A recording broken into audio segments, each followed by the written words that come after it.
चलिए जानते हैं उत्तर प्रदेश की आज सुबह के सभी मुख्य समाचार ताजा टूर ब्रेकिंग न्यूज 25 फटाफट बड़ी खबरों को। उससे पहले वीडियो को लाइक नहीं किया है तो लाइक कर दें और खबरों को आखिर तक जरूर देखें। उत्तर प्रदेश में 13 सीटों पर मतदान के बीच कहीं बहिष्कार कहीं ईवीएम खराब, विपक्ष ने लगाई शिकायतों की झड़ी। दरअसल लोकसभा चुनाव 2024 के चौथे चरण के तहत बीते दिनों यूपी की 13 सीटों पर मतदान रहा। इस बीच कहीं से मतदाताओं की नाराजगी के चलते मतदान बहिष्कार तो कहीं ईवीएम की खराबी के चलते मतदान में देरी की खबरें आ रही हैं। विपक्ष ने एक बार फिर चुनाव आयोग से शिकायतों की झड़ी लगा दी। मिली जानकारी के अनुसार लखीमपुर नगर पालिका के मॉडल बूथ पर तकनीकी समस्या के चलते मतदान देर से शुरू हुआ। बूथ नंबर 183 पर लोग सुबह ही लंबी कतार में खड़े थे, लेकिन तकनीकी खराबी के चलते मतदान शुरू होने में देरी हुई। वहीं लखीमपुर के ही ईशानगर के मुड़िया गांव में लोगों ने मतदान का बहिष्कार कर दिया। वहां बूथ सूना पड़ा था क्योंकि छुट्टा जानवरों से परेशान गांव वालों ने वोटिंग का बहिष्कार कर दिया। गांव को जाने वाला मुख्य मार्ग खराब होने से यह नाराजगी है।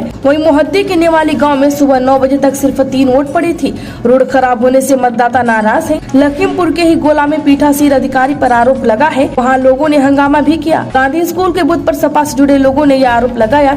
लोगों का कहना है कि ईवीएम पर साइकिल की बटन नहीं दब रही है। वहीं लखीमपुर के निघासन में बूथ के अंदर मोबाइल ले जाने को लेकर पुलिस और भाजपा कार्यकर्ताओं में झगड़ा हो गया। वहीं लखीमपुर के ही मैलगंज क्षेत्र के खमरिया गांव में किसान सम्मान निधि न आने से नाराज ग्रामीणों ने मतदान का बहिष्कार कर दिया। मतदाता डीएम को बुलाने की जिद पर अड़ गए। कस्ता क्षेत्र में कई लोगों ने वोटर लिस्ट से नाम गायब होने का आरोप लगाया। उन्होंने बीएलओ के सामने विरोध प्रदर्शन किया। अलाहाबादपुर बहारी में भी वोट नहीं डाला गया। शाहजहांपुर की मिर्जापुर के औरंगाबाद में ग्रामीणों ने विकास कार्य नहीं होने का आरोप लगाते हुए मतदान का बहिष्कार किया। पीएम मोदी के नामांकन में शामिल होने अमित शाह और नड्डा भी पहुंचे काशी। 12 सीएम 20 मंत्रियों का होगा आगमन।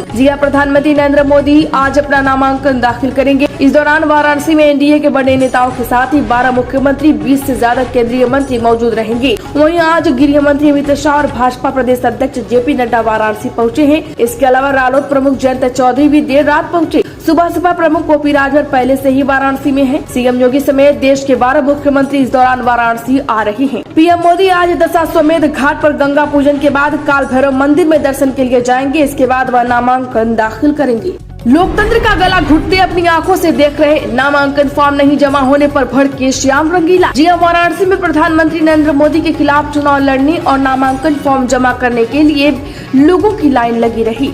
फॉर्म जमा करने के लिए लोग सुबह 8 बजे से ही वाराणसी कलेक्ट्रेट पर पहुंचे। घंटों इंतजार के बाद भी काफी लोगों का फॉर्म जमा नहीं हो सका तो पुलिस से धक्का मुक्की भी हुई। कॉमेडियन श्याम रंगीला भी फॉर्म नहीं जमा कर सके। इस पर वह भड़क गए।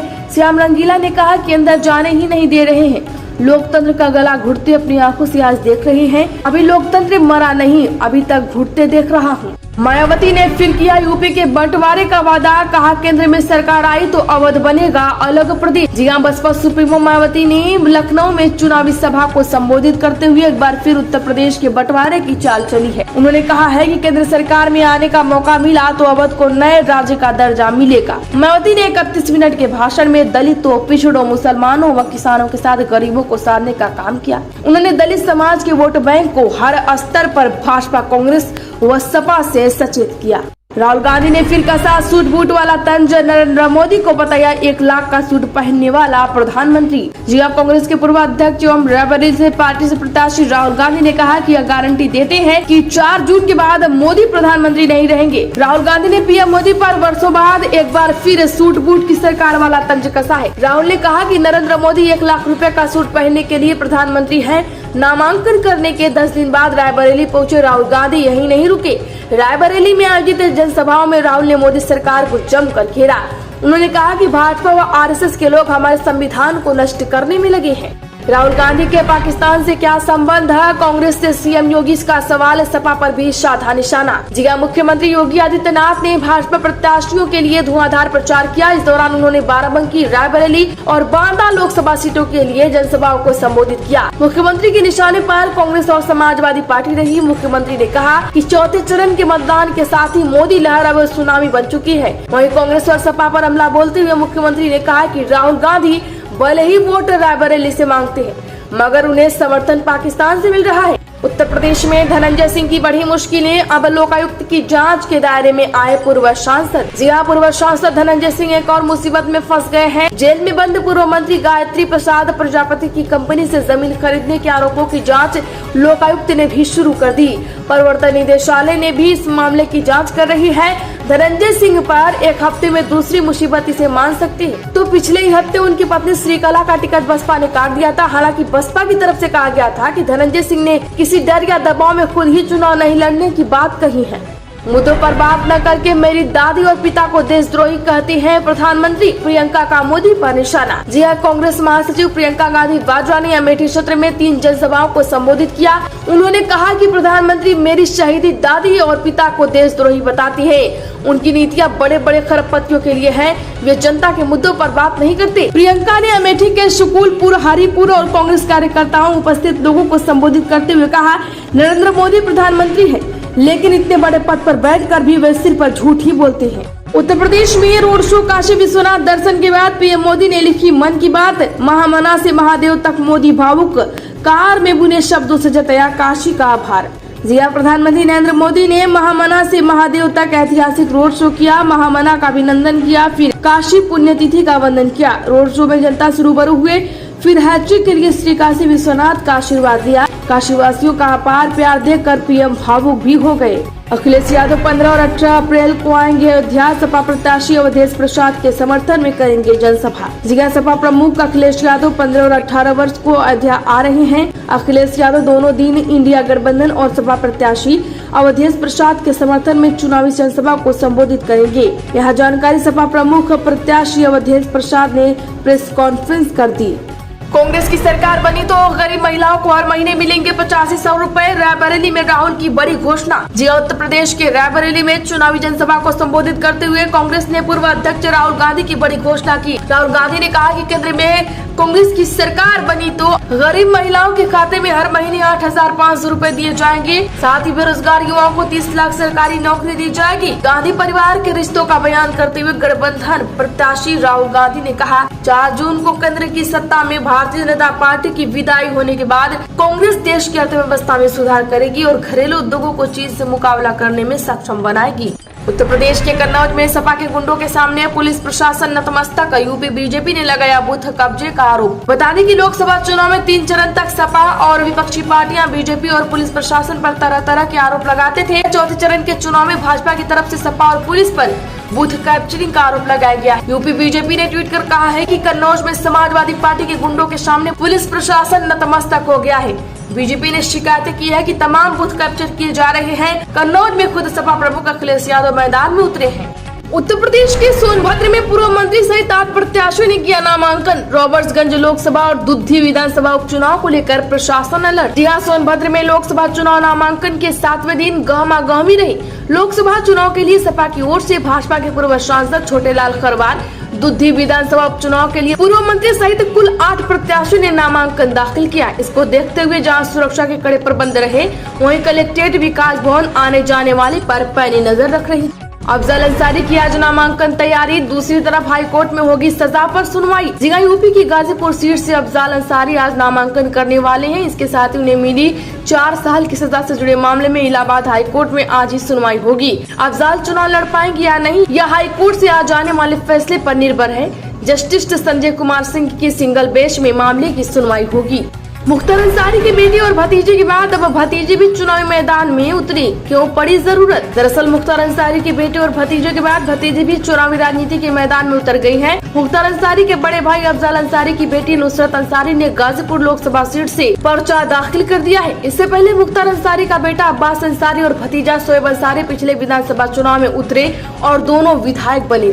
शादी वाले बयान के बाद सैलून में घुसे राहुल गांधी, सेट करवाई दाढ़ी, दुकानदार को दिए कितने रुपए जानिए। दरअसल लोकसभा चुनाव को लेकर इन दिनों राजनीतिक दलों के प्रत्याशी वोटरों को लुभाने के लिए कुछ न कुछ करते नजर आ रहे हैं। हर प्रत्याशी एक अपने अपने तरीके से आकर्षित करने में जुटा है। सही नजारा कुछ यूपी के रायबरेली में भी नजर आया। यहाँ कांग्रेस उम्मीदवार राहुल गांधी नामांकन के बाद पहली बार रायबरेली पहुंचे थे।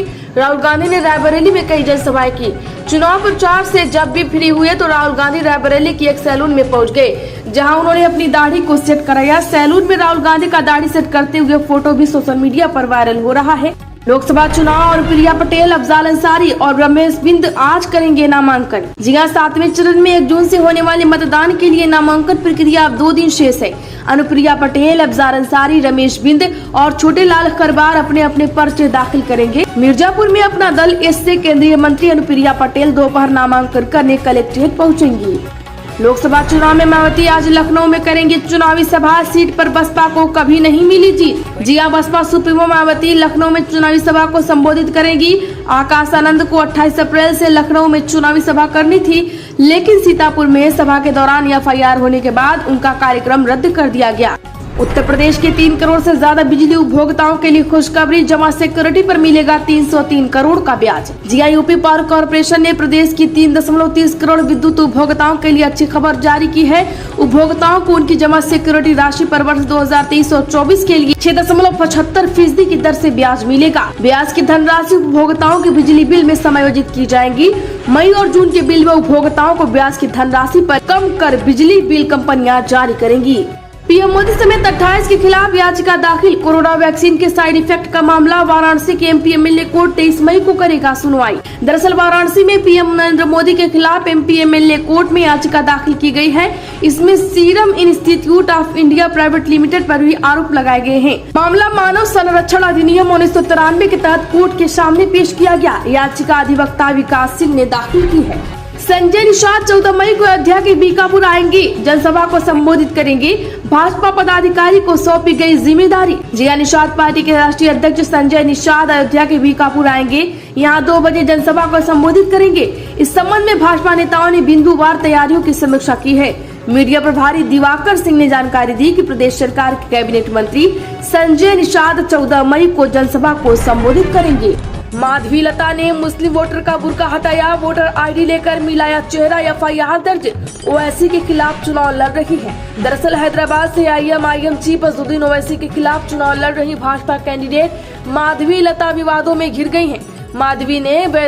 माधवी ने हैदराबाद के एक बूथ पर कुछ मुस्लिम महिला वोटर्स की आईडी मांगी। उन्हें चेहरे से बुर्का हटवाया गया और आईडी से मिलान की, इस पर विवाद छिड़ गया है। राष्ट्रपति द्रौपदी मुर्मू, ममता बनर्जी ने मृतकों के परिजनों के प्रति जताई संवेदना, कही यह बातें। दरअसल मुंबई में तेजाबी तूफान के बाद घाटकोपर इलाके में होर्डिंग डालने से 9 लोग चल बसे हैं, जबकि 70 से ज्यादा लोग घायल हुए। इस बार राष्ट्रपति द्रौपदी मुर्मू और पश्चिम बंगाल की मुख्यमंत्री ममता बनर्जी ने दुख जताया।